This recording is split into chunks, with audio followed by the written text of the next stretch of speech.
I want to know, Joe, what would you recommend to someone who's been taking the conventional stuff for so long and they're looking for next steps? Well, it depends on what their conventional steps are. If they're taking finasteride and minoxidil,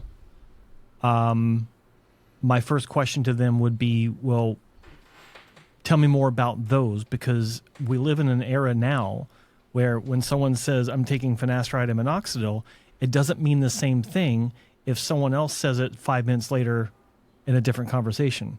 And what I mean by that is how, and you just touched on that, how things have been changing in the pharmaceutical space, where there's so many people coming into the space where they're offering those two options, and they're all generic.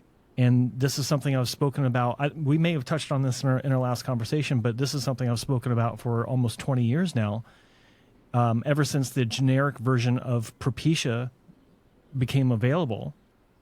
And I learned, unfortunately, through, I don't want to say trial and error, but through the experience of patients I was working with, that generics are not the same across the board.